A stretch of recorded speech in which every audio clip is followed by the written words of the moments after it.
Hey ladies, my name is Jenny Chaffetz and I am the host of SIDELINE Sisters. Are you a busy mom, powerhouse professional, or high-achieving go-getter? This show is for no BS women who want to be inspired to get off the sidelines of their lives.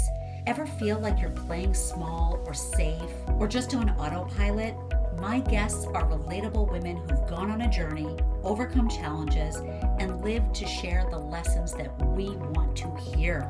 These conversations will be funny, sad, scary, wise, encouraging, and most of all, real. So whether you're driving, doing chores, exercising, walking the dog, or just laying on the couch, settle in and enjoy. I want to invite you to take back your power, reignite your passions, and step off the sidelines. Let's go. My birthday was the other day, so I am officially 50 years old, and I am continuing the celebration with today's guest, Dr. Jody Carrington. Hey everybody, my name is Jenny Chaffetz, and I am the host of SIDELINE Sisters.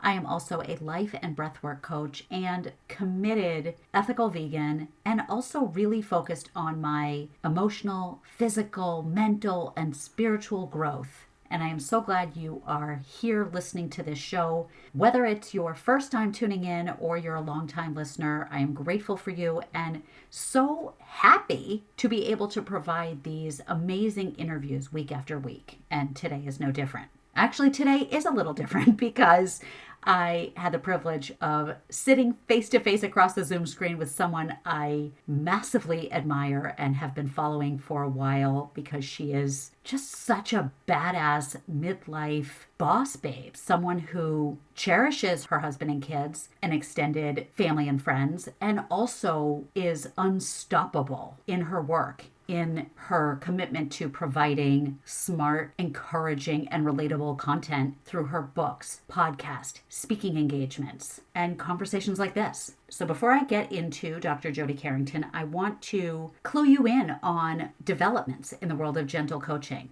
I love somatic tools, and that just means getting into the body, getting out of that busy, chaotic brain where we just spiral and talk about the same blah, blah, blah over and over again. There's nothing wrong with talk therapy, but oftentimes it can keep us stuck, looping in the same problems, the same issues. And so what I love about somatic practices are things that get us away from our busy brains and into the body, where we tend to store traumatic experiences and challenges and just overall unprocessed emotions.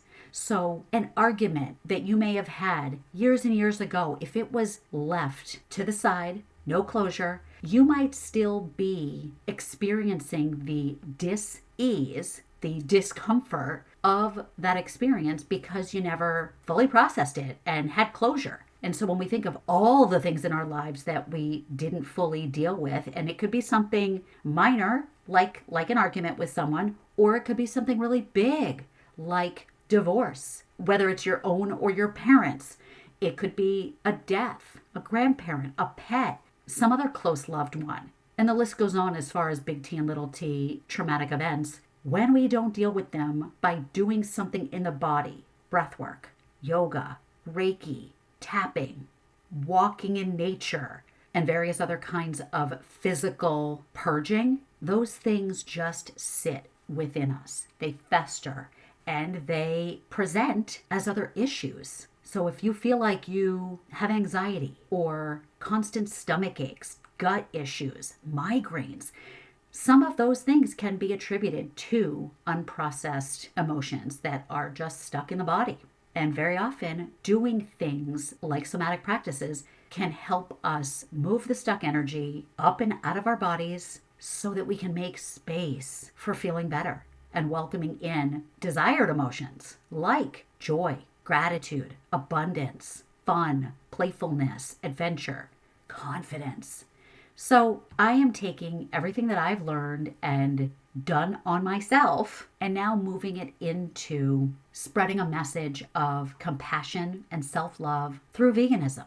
In a future episode, you will hear my conversation with a coach that was profoundly important in my life, Brittany, and she was my binge eating coach. And I worked with her for several months in various programs to heal a many decades long battle with disordered eating, binge eating, disordered exercise habits, and all of that related stuff. And by creating this compassionate connection to my body, I was able to adopt a vegan lifestyle that felt so beautiful and so rich and not the slightest bit restrictive or depriving in any way. So that is what I want to offer the women of the world, is a way of living compassionately, kindly, thoughtfully, authentically, that honors the self, the living beings in our world, and the planet that we live on. So if you feel at all excited or compelled to investigate a vegan lifestyle, then I want to support you, because it does really help to make this transition with support, with guidance, with community. And that's what I want to offer you. So please check the show notes for the link to book a coffee chat with me. I would love to just sit down, have a beverage over Zoom, and talk about what this lifestyle offers and how it could be a pathway to your healing, your feeling amazing, your future growth and evolution. Now let me tell you about today's guest, the Dr. Jody Carrington. Dr. Jody Carrington is a powerhouse speaker and fearless champion for authentic human connection. She is highly sought after for her expertise, energy, and genuine approach to helping people solve the most complex human-centered problems. This rapidly disconnected world is leaving so many of us overwhelmed, lonely, and burned out. Dr. Jody believes that all humans have the capacity for good. However, so many of us these days, because of isolation and burnout, have lost access to that good. Dr. Jody's work often involves understanding just how we got to this disconnected place, what we need to put the pieces back together, and maybe most importantly, how we collectively do the work to find our way back home again when, not if, we lose our way. Her authentic, honest, and hilarious approach never fails to inspire and motivate audiences. And I just want to give a quick warning to the listeners. There is an E on this episode for explicit content because Jody doesn't hold back. So I just want to let you know, if you have any people around you that you do not want hearing foul language, save this episode and come back to it later. Otherwise, I invite you to sit back or take a walk or cook dinner and take it all in. This is a juicy one. Now let's get into it.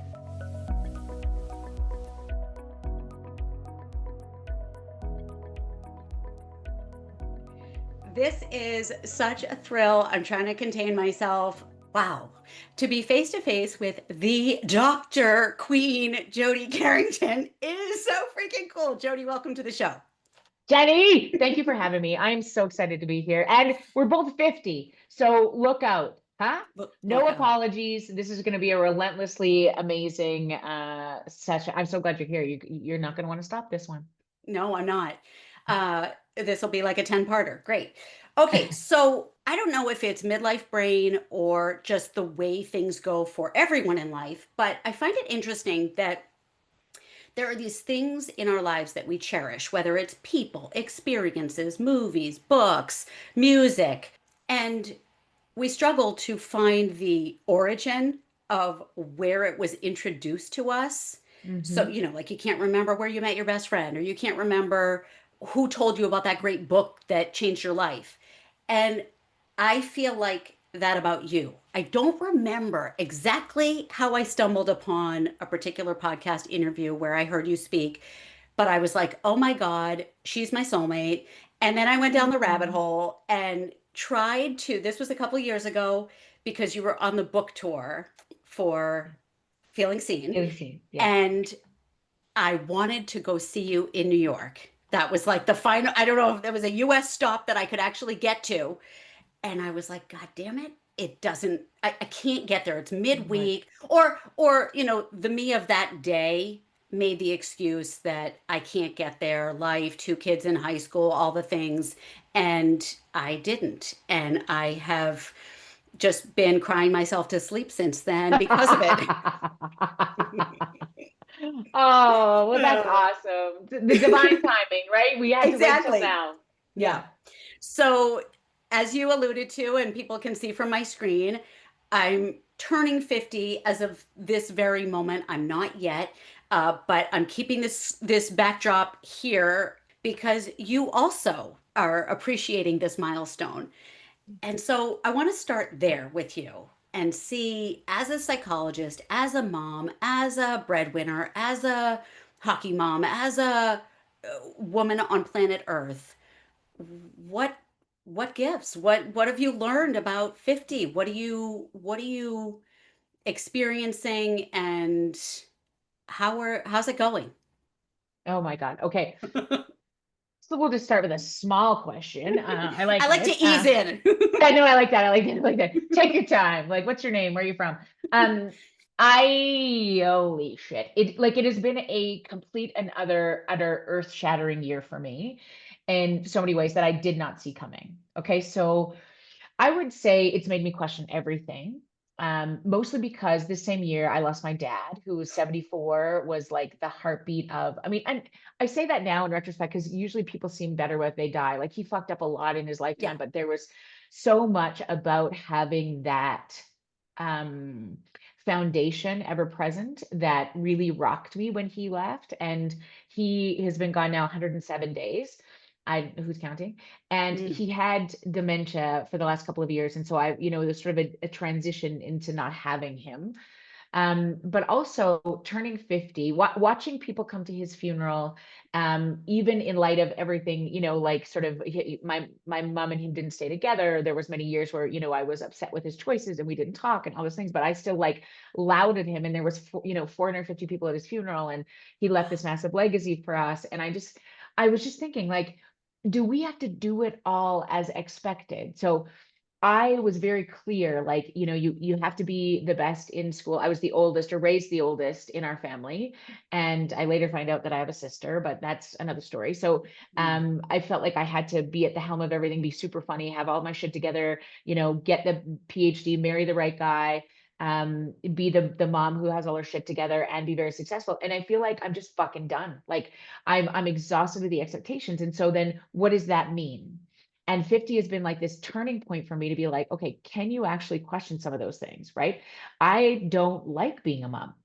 That is nothing I would have ever said. Now, people come at me with like, oh my God, you don't like it, but you know how hard people work to get to be, yep, Mm. fuck yourself. I am not talking about that. I am talking about the fact that I love my children. I very much Yeah. appreciate my privilege as a white, straight, able-bodied woman. Probably not as much as I need to because I forget about it every day. That's the definition of privilege. And I try to really hang on to those things and be like, okay, so now what?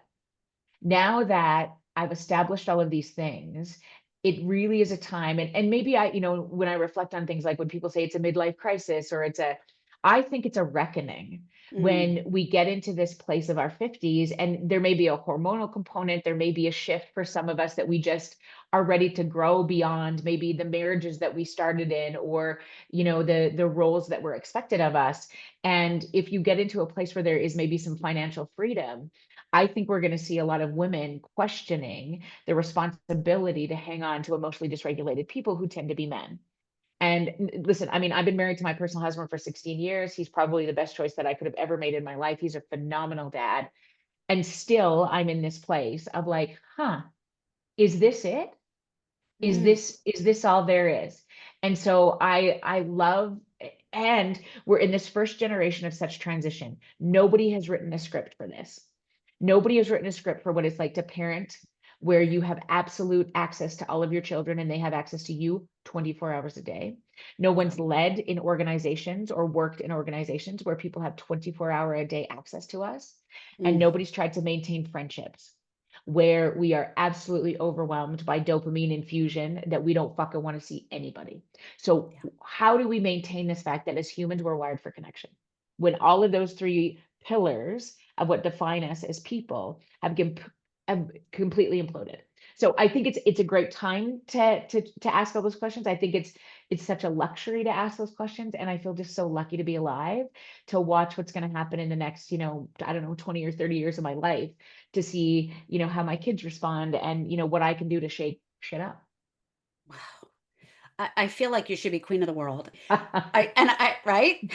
That's the plan. Um, Right, right. you say everything. that people are thinking and are too afraid to speak.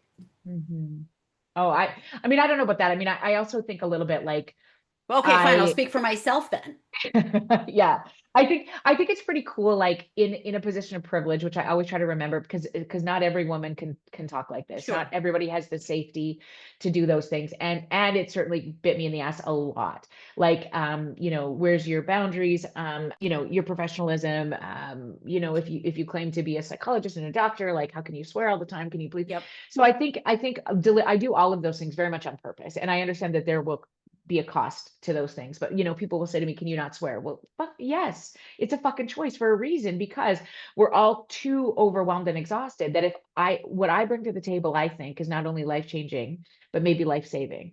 And if Mm, you are if there's many things that can take your attention in any one given minute, and you're going to hire me or read my book or have me on your podcast, I want to deliver some value that is going to make you snap into reality. And you may not respect me, but you'll fucking listen. And yeah. then maybe it's time for you to hear it, or maybe it isn't. But at the end of the day, that I can go away going like, yeah, I gave you my best shot. And I think that's the only, you only go home with you. Yeah.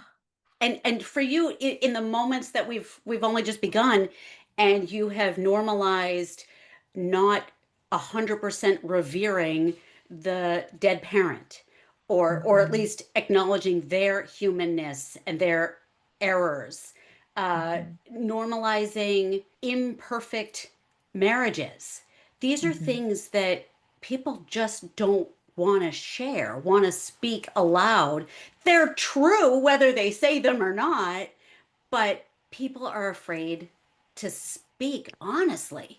And what do you think about this, Jenny? So I think historically, I think that's always been true. I think I can't remember my mom ever wanting to talk out of turn. I can't remember Hmm. certainly my grandparents ever wanting to talk out of turn. Now, you would have the hens that would get together and the men that would get together and like you would have those conversations, right? But I think everybody always wanted to keep a facade that we've got it all together, right? Which is why we have the statements like, you don't know what happens behind closed doors. Right.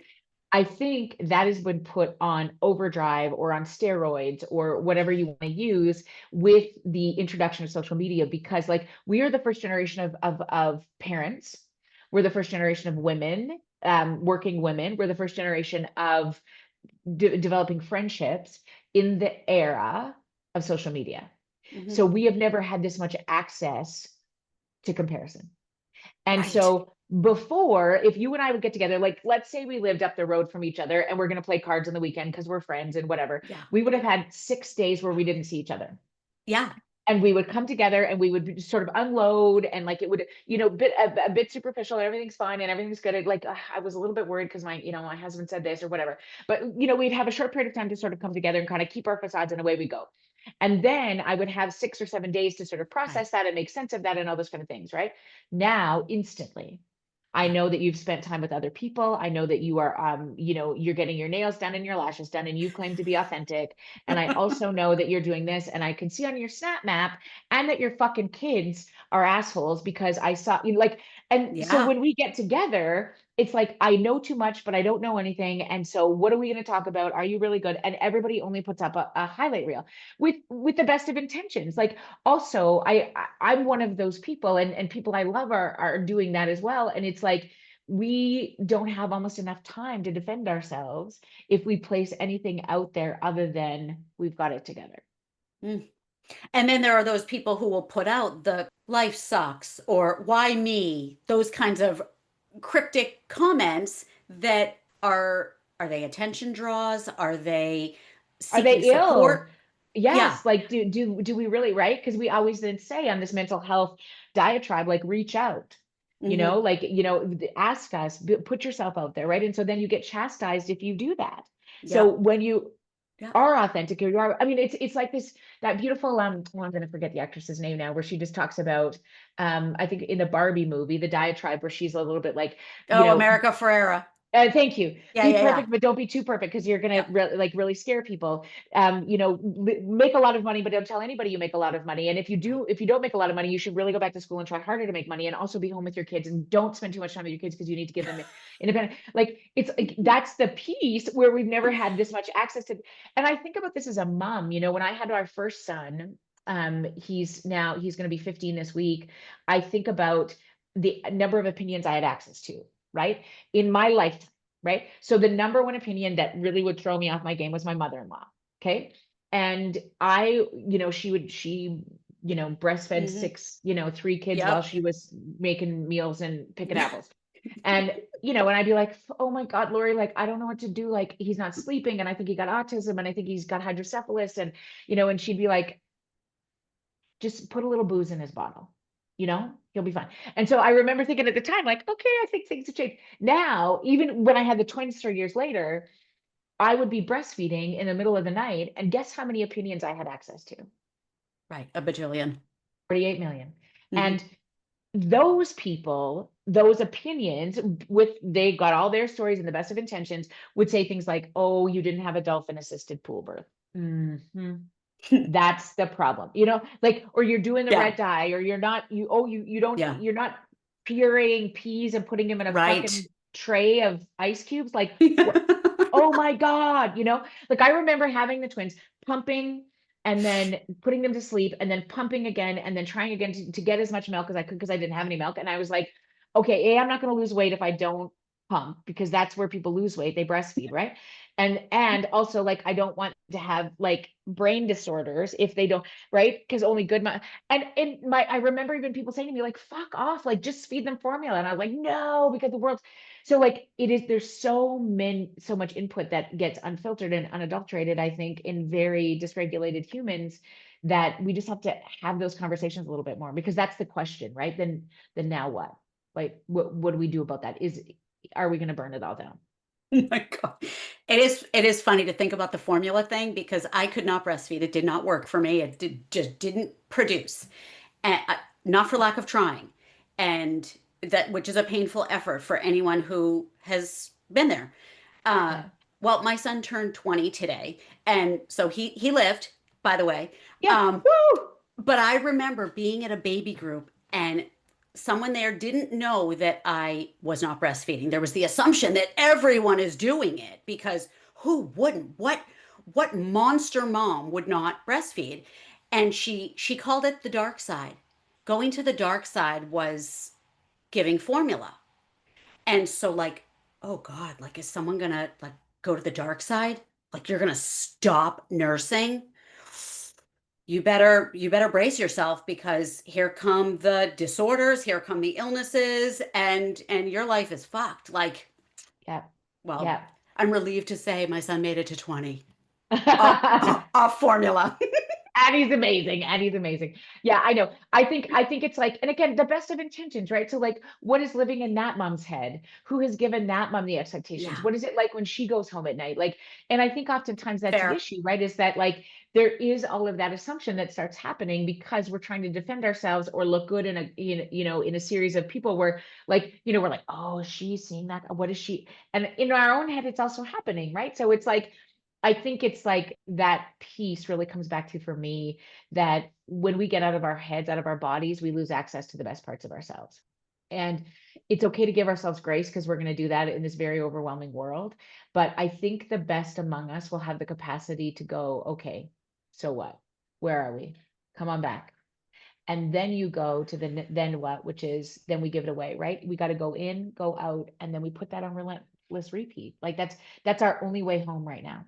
Hey everybody, sorry for the interruption, but I have to tell you about the upcoming gentle coaching workshop called Coping with Challenges.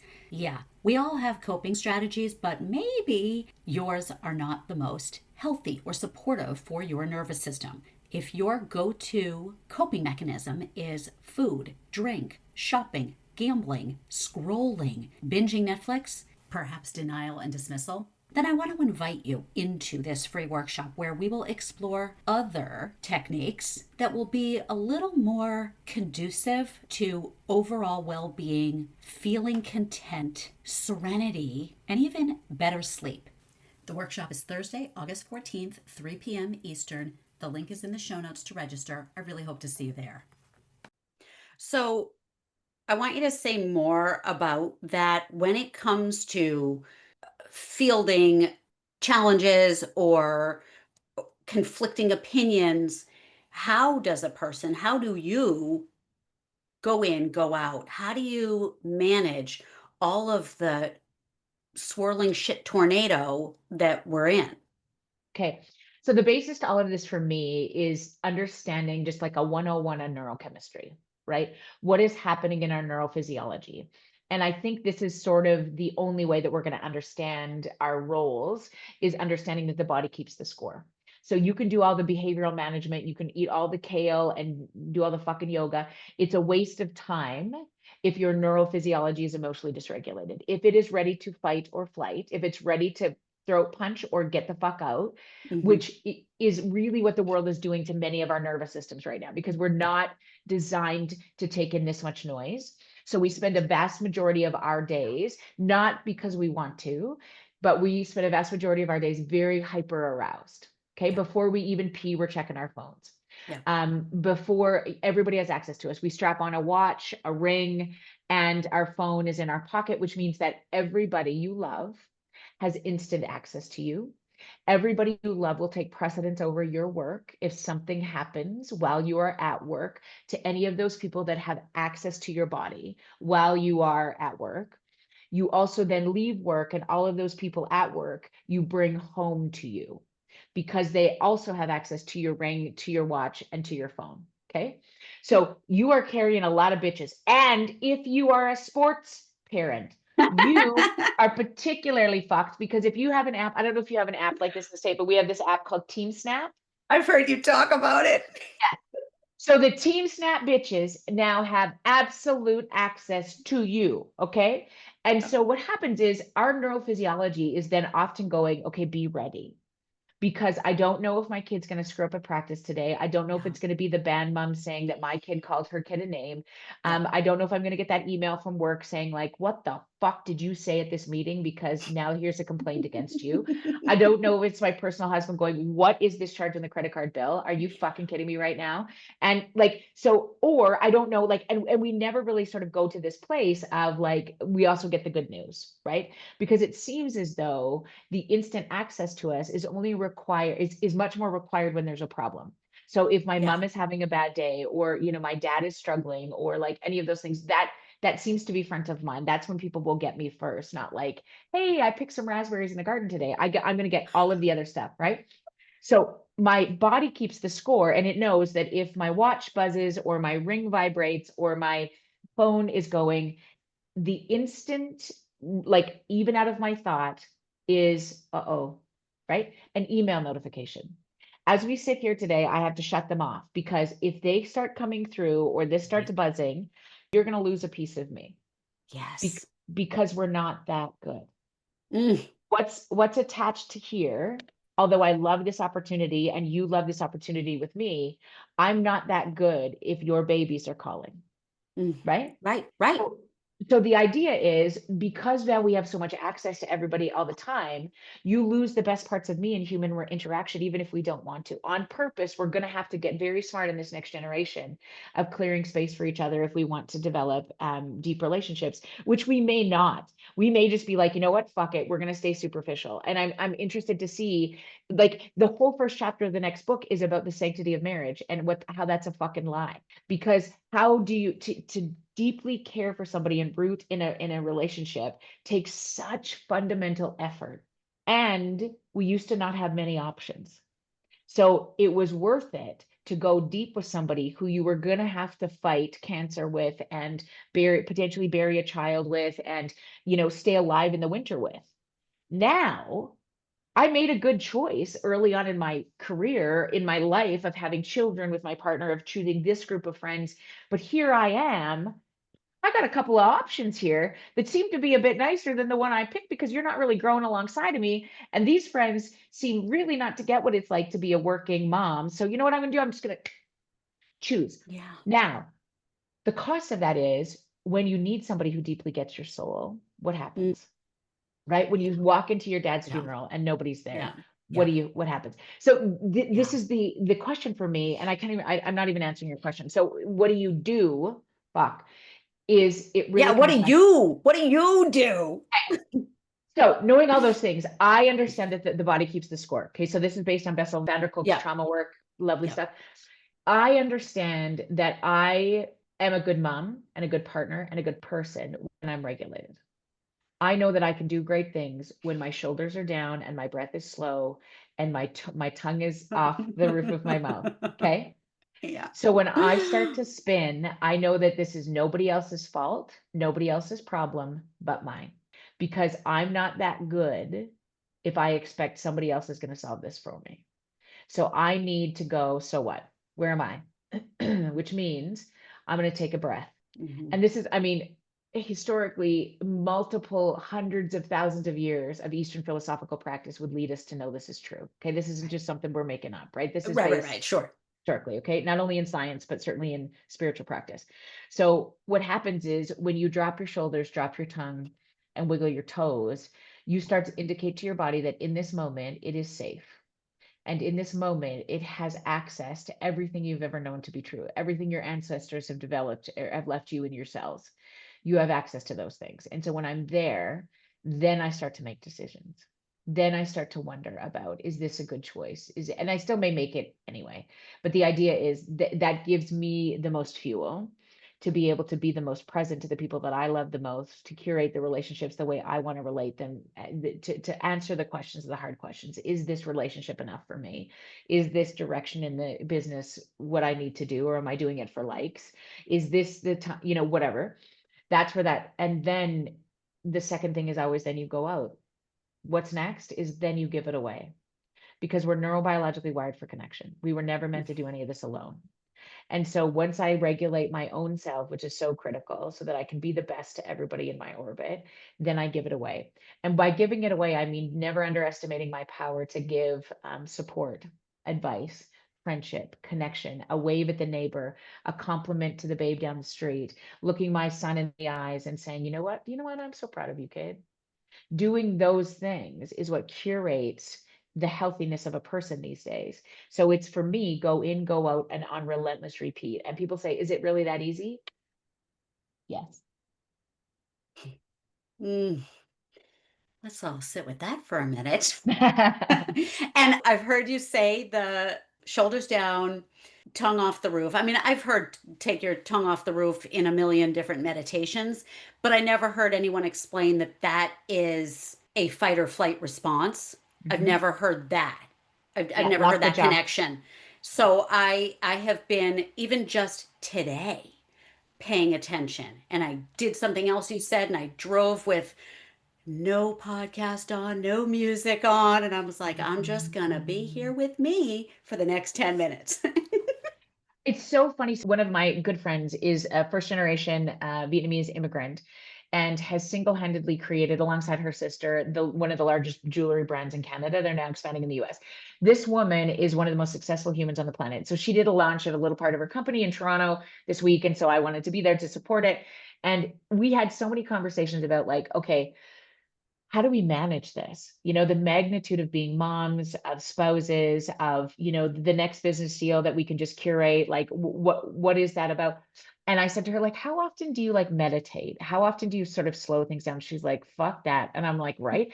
Because, like, she's like, what does that mean? And I was like, I don't know, but I'm really struggling, because I know if I'm going to maintain any value to society, I'm going to have to go even deeper into this emotionally regulated state, because I can't go to this. So I said, I don't know if we call it meditation, because that kind of gives me the woo woo vibe, but what if we talk about, what do we talk about stillness, right? And so I said to her, let's make it a plan between the two of us that we go still for 5 minutes a day. That's it. That's the only expectation, right? So you're going to set your timer on your phone, and we're just going to do it for 5 minutes. And she's like, well, okay, but just a question. Like, what do we do during those 5 minutes? Love it. Okay, Because, so keep in mind, right, right. brilliant, Yeah.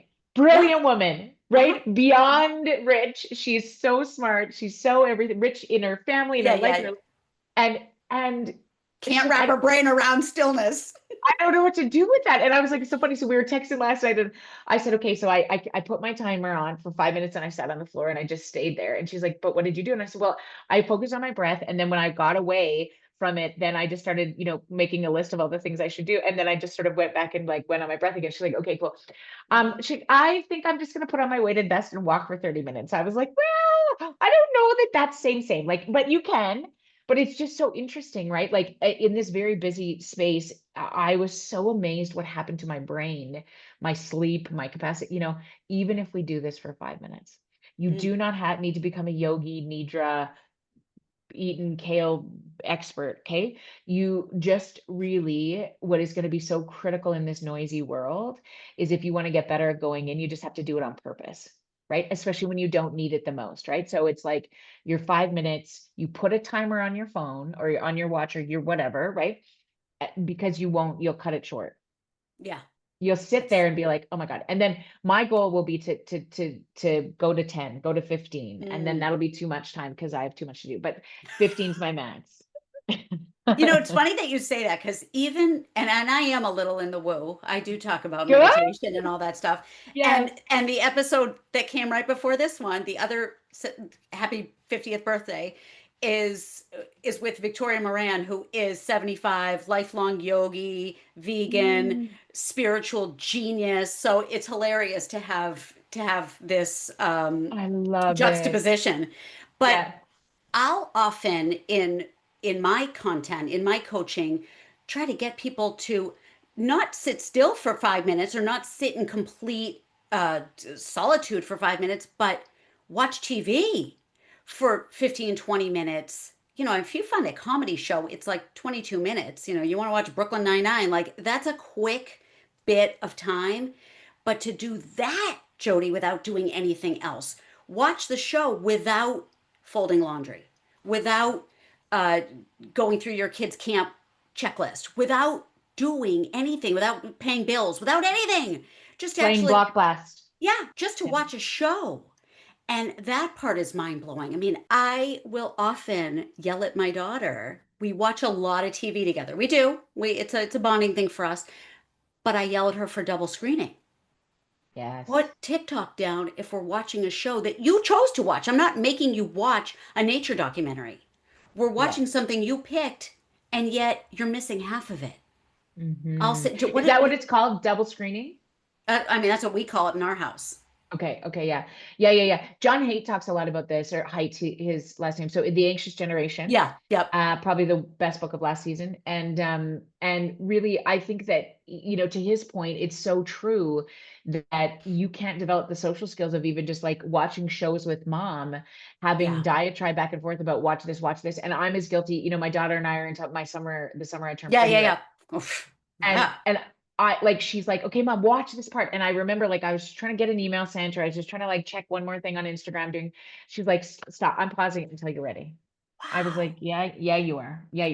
I need her to watch TV with my daughter. Okay. Oh gosh, that was one interaction. The other 57, she's watching TikTok too. But I think I think that's the only way out, is that we're going to be very judgmental about everybody doing those things or having their kids on screens or have phones, or it's always the conversation in a group of moms. Does your kid have a phone? Does your kid have a phone? Oh, right, and there's right, this judgment about whether you have or not.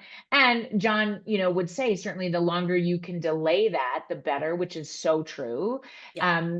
And I think that, the accessibility that kids have to things that they can't make sense of, like porn, and, questions that they just can't pull the pieces together without somebody walking them through it, which is why continuing to watch shows with your kids is so critical. Watch movies. We often would watch movies with our kids that, were probably inappropriately above their age a little bit, something like The Hangover when the kids are teenagers. We just watched that last week. Brilliant. And it and 2 and 3. We did that too. And again, it's those opportunities to be what does that mean? Or what are they doing with that? Or what are they talking about? And it's we don't have those times anymore to have conversations. Nobody says to kids anymore, or anymore, ever, you should not take a picture of your penis and put it on the internet. Okay. Here's a tip for free. Just bottom line, dick pics first of all, they're not photogenic. Okay. Nobody is opening one of those and going thank Christ. I know. I'd rather see roadkill. So we need to say, I don't know who started the trend, but somebody's going to have to sit down and be look into my eyes. Okay. Not only will this maybe follow you for the rest of your life, nobody's interested. Okay. It's not even attractive. No, thank you. And so not doing that will be in your best interest, okay? Like speaking to somebody who you're attracted to might be like, but again, I don't know if anybody's having these conversations for sure. I mean, back to your sports piece of things. I mean, certainly in minor sport dressing rooms, I think that's one of the greatest interventions right now of all time is working with coaches, not players, because they tend to spend a lot more waking hours with our kids than we do. And in very pivotal moments when Yeah. emotions will, as we try to induce in sports, emotions will get big, they will get tested. And if there's nobody at the helm who understands the importance of regulating emotion, you can destroy kids. And it has been done historically in coaching relationships. Yeah. It's also been life-saving. And so we now have a generation of young dads that are really emotionally dysregulated, volunteering to coach many of these young babies. And they're good humans. I'm married to one. But unless there's somebody in the background that can be like, okay, look at me. That ref is 12. He's doing the best he can with what he got. Right? Yeah. Please. I said my kids were not massive sports kids. They played rec stuff. They did plenty of athletic activities available in town. And I know of two dads in our town who were coaching rec teams who got tossed out of gymnasiums because they were verbally abusive and at times even physical in the sense of like threw a chair or something at a middle school basketball game.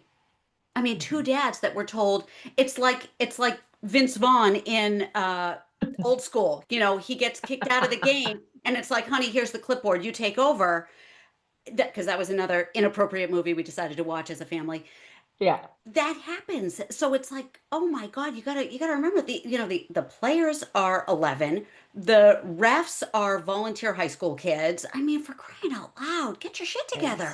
Exactly, exactly. And I think that's, to our point, I mean, that's where we learn a lot of these things is that there will be times where we lose our minds. I mean, as a coach, I mean, I coached ball, I coached hockey. There were times where I lost my mind. And one of the things that I think is really great is then the question around repair. How do we have a script to then come back and apologize to the ref? Mm, How do we apologize to the team? How do we call a parent meeting? How do we do these things that tend to be even more important than messing it up? But what we don't do, and we're not good at, is if we're typically not good at emotional regulation, nobody's also never showed us how to apologize. yeah, And, yeah. and you can't give away something you've never received. And so I find a lot of empathy when I'm, working with players, with coaches, when they're there with the best intentions, they're giving their own time and money and effort to sort of be with our children. And when there's pushback because a parent is like, what do you mean you're not playing them? Or, like that, what was that decision? Or did you touch my kid on the bench today when you moved his shoulder pads over? Like, fuck you, Jerry. And you're like, okay, listen, I'm only doing, how do we then understand that if you have somebody who's emotionally regulated, it's contagious. And when we regulate the emotions of other people, we get back to the best parts of those mamas and those dads who love their babies as much as we do, right? And the intention and perception are two very different things. And so I think some of the best friendships, some of the best teams, some of the best community building experiences are when you have people within any town or organization or whatever, look for the people that are most regulated and stay near them. Sorry to interrupt this amazing interview, but I have an announcement to make. After years of careful contemplation and consideration, I have decided to offer a new coaching program for women who are already vegetarian, plant forward, veg curious, and even those who simply want to get and feel healthier all around, physically, mentally, spiritually. And as someone who has been vegan for several years now, I can tell you it's all about compassion. It's all about bringing the feelings of love, empathy, appreciation, and respect into everyday life. So when I'm presented with conflict and challenge, I can draw from all that positivity that comes from my vegan lifestyle. All you have to do is click the link in the show notes to set up a connection call, and we can get started talking about how this program can benefit you. Let's get back to the show. I have this like analogy in my head. I'm going to float it by you because I think I'm going to put it in a book.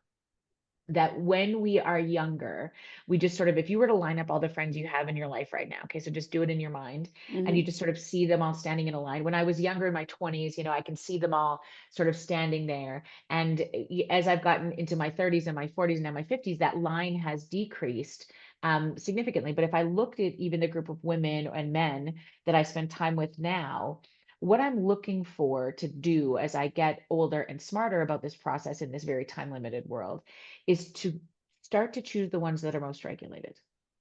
And so I'm going to align them up in my head in terms of the ones that have the most capacity to self-reflect, that have the most ability to stay regulated. Now, typically somebody's done that for them. Okay.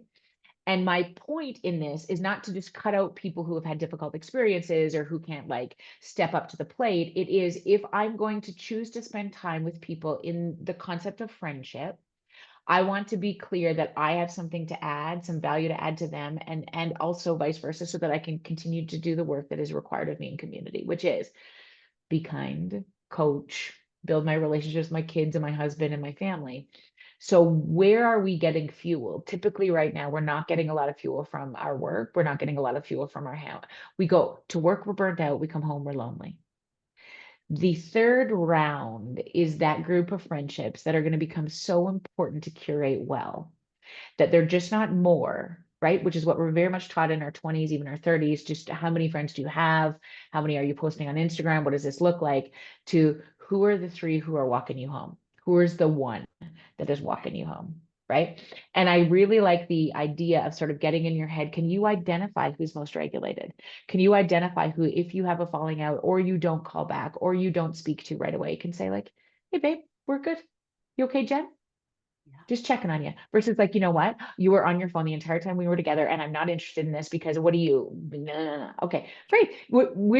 You're still a good human. Like there's nothing about this that I'm interested in sort of canceling, but I'm really going to be deliberate where I invest my time, because I want to make sure that it's fueling me to be able to give back to the people and the world and the community that I want to serve in. Right. And if I'm not okay, the people I love don't stand a chance. Mm. Do you think So, that's right? Does that make sense? Do you like the yeah, lineup thing? Okay. yeah, I do. And so I'll be happy to take an acknowledgement in the book. Um, I've always Got wanted it. that. Um, but it is an interesting thing because I think a lot of us are quick to say, like, especially post COVID, the I trim the fat. I cut out all the bullshit friends from my life because, I got used to not seeing them during lockdown. So now I realize I don't need them.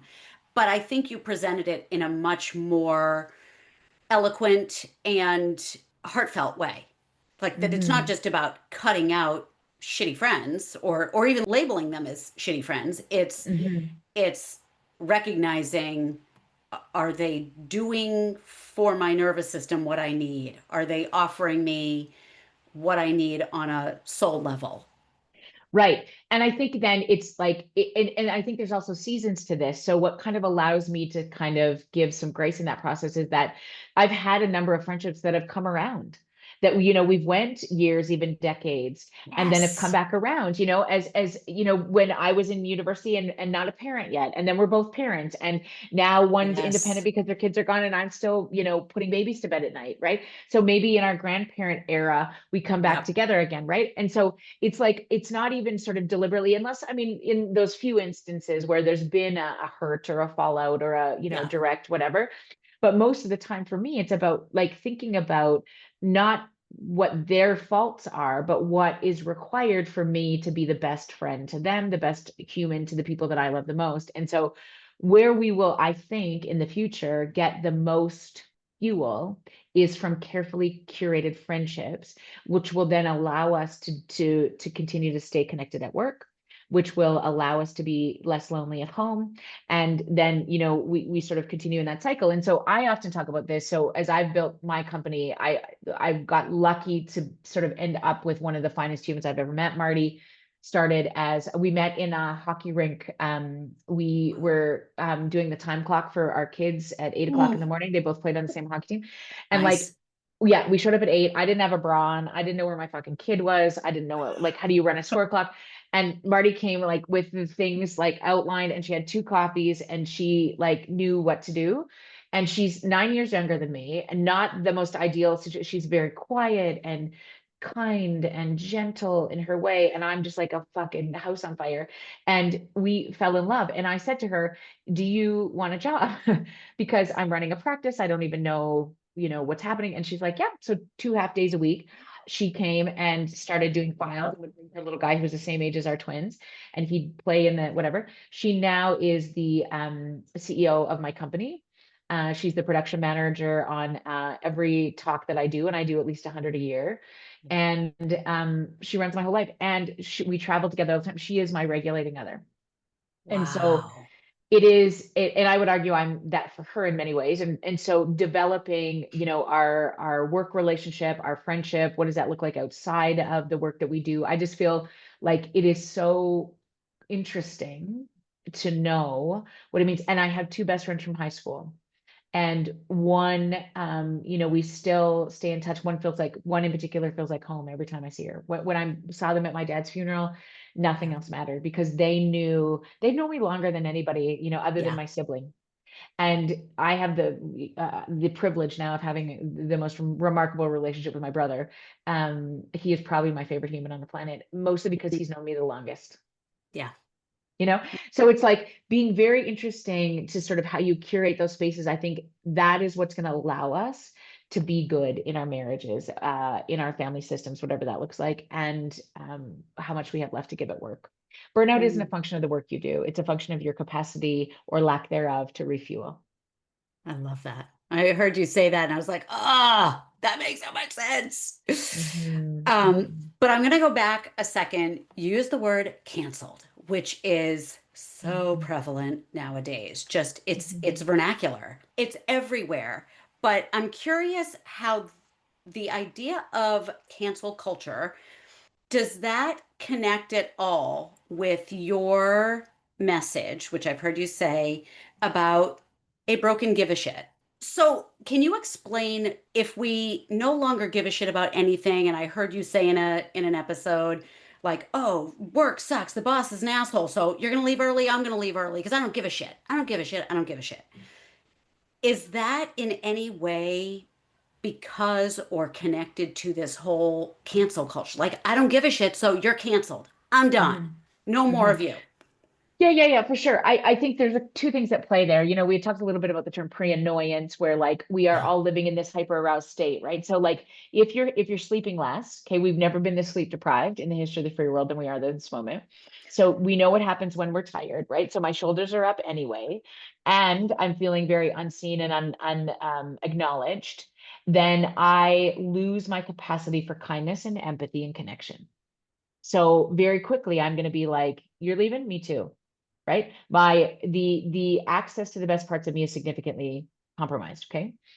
And if you couple that with the anonymity that has become the way that we run this world, right? Like we work from home, we do Zoom meetings, if not just emails. The thing that I think will remain clear is something Brene Brown said so eloquently: people are hard to hate close up. Mm, yeah. So it is much easier to cancel or to say, I'm done with you, because social media, for instance, isn't social. It is curated Right. specifically to the people that you love and you like and you agree with. You're not following, if you're a Democrat, you're not following a pile of Republicans. If you're, Right. if you're an anti-vaxxer, you're not, surrounded by people who are pro-vaccination, Right. because that doesn't align with what you see the world to be. The problem with that then is that you have no exposure to alternative opinions. You have no exposure to people who don't look like you, sound like you, smell like you. Yeah. And what we know is that people are hard to hate close up. Our DNA as human beings in this human race is 99.98% the same. So regardless of age, race, religion, socioeconomic status, or gender identity, we all start in exactly the same place. And if I am specifically curating a world that does not adhere to or provide an exposure for me or the people that I love to any of those other things, I very quickly fall into this place of canceling with Yeah. justification. Yeah. Someone talking to recently told me that they were broken up with in person. And I almost like fell on the floor. I Mhm. said, you know what? I got to hand it to the guy. Like, I'm impressed. I'm Mhm. impressed that he had the maturity to break up with you face to face. Like, not even on a screen, like FaceTime, but obviously not in a text or a snap or whatever could have been Yeah. done. But face to face, you were together and he did that. Good for him. Yeah. Yeah. I agree. Like I think that again, and for sure in this place of leadership, for sure in this place of friendship. Like if you need to have a hard conversation, stop talking to everybody else about it and go to them. Mm, Right, in leaders, like if you need to give feedback, don't fucking do it. Like again, when I think about companies, I do a lot of work with companies globally now, and they're like, well, what is my advantage going to be in this mortgage world? What is my advantage going to be in the world of agriculture? The advantage is the same across the board if you get back to what we know to be true, which is we are wired for connection. We crave, and you disconnect from an infant, they die. If you understand that to be true, you will reinstate in your systems having coffee with your clients, asking them to meet for lunch, bringing your team in at least once a week and being very clear that they're not mandated to be there, but you're going to create an experience that makes them want to be there. It needs to be pretty great because now you have to get above the commute and you have to get above, the easy to just run my kid to the dentist if I worked from home today, the allure of those things. And so what are we giving you socially that is going to protect your nervous system so you're better when you go home? We have to really bring some of the science into our workplaces and be very clear about this is why we're doing what we're doing, right? The flexibility will be there. Absolutely. We understand we're in an age of flexibility. However, do not underestimate the importance of innovation, creativity, when we're in the same room. mm. So you did just mention pre-annoyance, and I love that. I can't wait till that's in the dictionary. What do we do about that? I mean, it is a seemingly normal response for a human, especially a midlife woman, to gear up to be annoyed because I mean I hear it all the time. One particular friend of mine, she's got a very stressful life. She is like you, the breadwinner. She is dealing with the aging parents, the whole sandwich thing, whatever, difficult kids. And every day it's like, oh, I got to deal with A, B, and C and X, Y, and Z today. It's going to be shit. Yeah. I'm, and so already the blood pressure's up, the shoulders are up, the tongue is up, everything's up. How do we stop a pre-annoyance pattern? Yeah. So I think it all comes back to the same thing that we've talked about already, right? When you don't ever try to address it when you're in the middle of it. But if I was her friend, if I was somebody like that was, if I individually was trying to sort of be better at that, I can't keep going on this circle every day, every Monday, or every whatever. I think that there needs to be a really sort of solid, quiet moment of really taking stock about what we need to do differently. And for me, it always is then you go in, you go out, go Okay. in, you go out. And what I would say to her is like, what I'm noticing, honey, is that like every Monday morning, I know how much you have on your plate. It's all of these things. What I don't hear a lot of is how much we're given to you. What I Mm. don't hear a lot of is how much time you're taken in the morning before you step onto these things. Do you know how much you matter to these people? Do you know how many lives you change by just showing up every single day? Let's not forget that that's your purpose on this planet. So let's get back to that piece of you first. That's how we're going to start every day. And then you're going to proceed because you're not that good to save your parents. You're not good enough to save your kid from every hurt that's ever going to happen. And you don't have to be, but we were never meant to do any of this alone. So we're going to start, we're going to connect here, we're going to connect with each other, and then we're going to go slay those fucking dragons together. Okay. You got it? And then we're going to come back for wine at least one time a week. Deal? Right. And then, like, even as we say that, it feels like, okay, you know, like yeah, I mean, we're in North America, for the love of Jesus. There's people doing this work in Gaza and the Ukraine and Israel, all these things, like, right. Like, I think we forget sometimes that, and it's not about like, you at least have this, like that comparative piece never works, but it's like, you know, let's really load back into this piece of going inside. Okay, now what? Now what do we have left in the tank? Let's do that assessment so then we can go into what's next. That's very empowering. I love that. When, you know, you speak to cancel culture, when we start to just cancel everybody that doesn't agree with what we say, or you know, we're just going to block them. I think that's worrisome to me, because I think that these 3 words have helped me really understand what it means to take ownership and then learn from that. And when people sort of push up against me, which they do quite a bit, I love this question. Okay, so tell me more. What am I missing? What is the hardest part? I mean, another thing I say quite often is be kind and don't tolerate bullshit, in that order, because I think sometimes we try to not tolerate the bullshit. This is fucking ridiculous. Or thank you for this humility. You know, my apologies for this, all of these things. And how do we then interpret that and put that inward and then be better because of it? How does it not, there's some stupid phrase that says like, how does it not leave you, I don't know, like mad? Like, how do you sort of get into this place where like you're going to take with it the lessons that it gives you so that you can then use that for good? Wow, thank you for that. All right, so you know, as we wrap up, I am curious, you have done so many freaking amazing things in your life, so many admirable and intimidating things. What is something you want to do that you haven't done yet? Oh my God, there's so many. So I'm just getting started. I really would love a New York Times bestseller.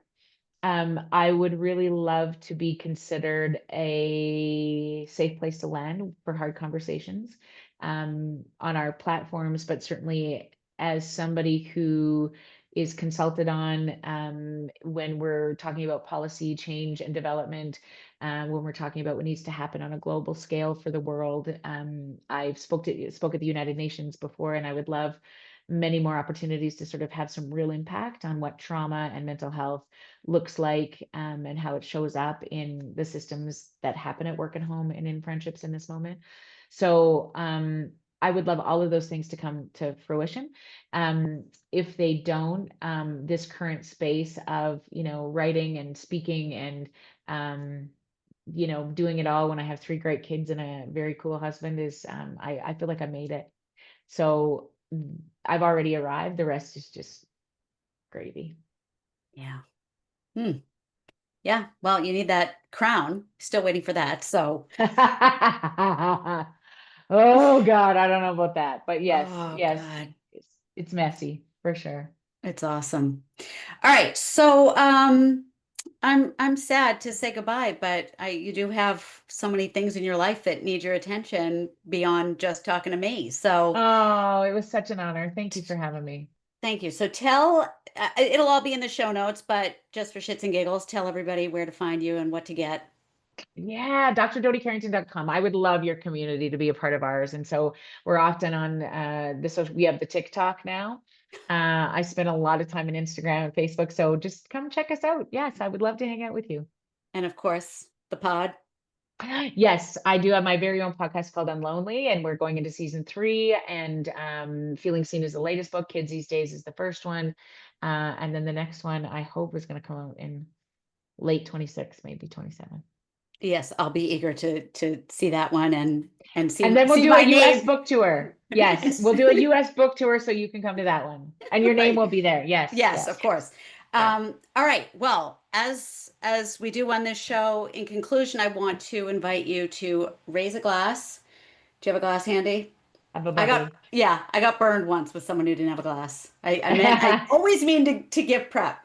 All right, let us say cheers to going in and going out. Repeat. Man, and happy fucking birthday. Right back at you, belated. Woo! Oh, this has been such a spectacular way to I really conclude the festivities because it can't go on forever. We need to we need to acknowledge, the next month. But Yes. it has been such a delight chatting with you and sharing your expertise with the audience. So, Jody, mwah, thank you so much. Thank you, Jenny. Well, in case I didn't gush enough, Dr. Jody Carrington is a queen. Did you get that message? I have been waiting so long to connect with her, hoping that she would say yes to my invitation. And what a gift that she was able to take this time and really be my birthday present to myself. So let's get into Dr. Jody Carrington's many brilliant notes from the sidelines. Number one, turning 50 or reaching midlife, whatever that means to you, is an opportunity for women in particular to question everything, asking, do we have to do it all as expected? It's okay to feel done, exhausted with all of it, and contemplate the roles and relationships that we've developed. Number two, historically, everyone has always wanted to keep up the facade of having it all together. But the problem is, with social media, we have never had this much access to comparison. So when I talk about compare despair or comparisonitis, it's real. It's everywhere. Number three, current culture has normalized the highlight reel. So when we post or display anything other than perfection, we don't have enough time to defend ourselves. Meaning, with everyone's shortened attention span, we don't have enough time to explain why we are anything other than overjoyed and #blessed. Number four, when we get out of our own heads and bodies and start consulting the masses, the millions and millions of opinions online, we lose access to the best parts of ourselves. Number five, if we are emotionally dysregulated, something Jody talks about and something that comes up a lot in my content, then all of the other things we're trying to do to welcome in a sense of joy and serenity, it'll all be a waste of time. We are not designed as humans to take in this much noise and stimulation. So the majority of us are spending the majority of our time hyper aroused, which means fight or flight, survival mode. Number six, therefore, we need to be deliberate. And that's a word a friend of mine has been using a lot lately when she talks about the actions she's taking in her own life to be regulated. We need to get deliberate about clearing space for other people if we want to develop deep relationships. That means turning your phone off, taking your watch off, being intentional about time with another person, and eliminating distractions. Because as Jody said, we're not that good. As humans, we are not that good that we can ignore all of the notifications, the alerts, the beeps, the lights, the sounds, and still focus on another human. We're not that good. Number seven, drop your shoulders, drop your tongue, wiggle your toes. It tells your body you're safe and gives you access to all of the generations of wisdom that are within. Number eight, after we go inward, we have to then give it away because we are neurobiologically wired for connection. We are just not meant to do all of this alone. Number nine, try Jody's stillness exercise. Set a timer for 5 minutes a day just to be with yourself. No phone, no TV, no podcast. As much as I hate to say that, no music, no chores, no exercise, just sit for 5 minutes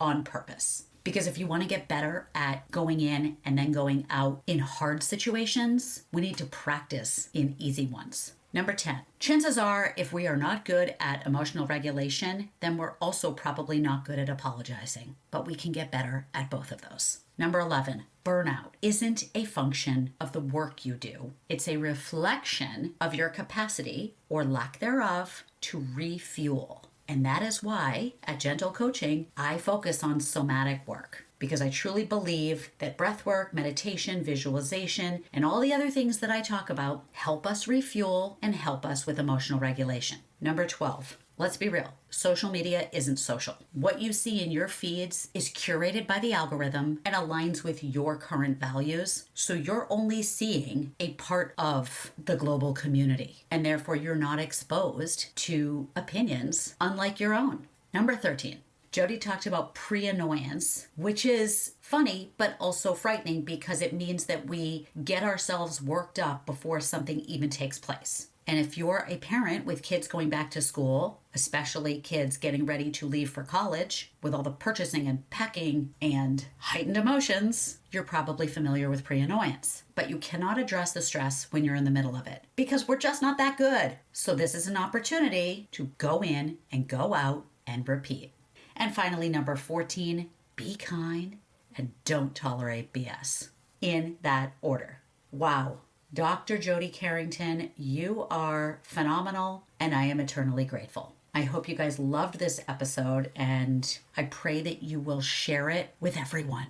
Jody's message is genius, and the whole world needs it. So please click the share button and post it on your social, text it to a friend so we can get more people understanding emotional regulation, the need for connection, and the significance of the tech distraction. It's real. I want to remind you of 2 very important things. 1, the Coping with Challenges free workshop that is tomorrow, Thursday, August 14th, 3 p.m. Eastern. The link is in the show notes. It's also on my Instagram if you want to just go there. And my new offer of vegan lifestyle coaching. If you want to feel more compassionate, feel more calm and loving and accepting of yourself and others, then I want to share with you all of the beautiful aspects of a vegan lifestyle that support these values and help you feel better physically, yes, but also mentally, emotionally, and spiritually. So please check the show notes for links for the free workshop and a free connection call. I am so thankful that you came to celebrate my birthday with me, and I'm excited to welcome you back next week for my outstanding 2-part conversation with Dr. Jen Simmons, a renowned breast cancer surgeon who drops bomb after bomb after bomb of brilliant, earth-shattering, mind-warping wisdom. And you don't want to miss it. So I'll see you next week. And if there's anyone else celebrating a milestone birthday, cheers to you.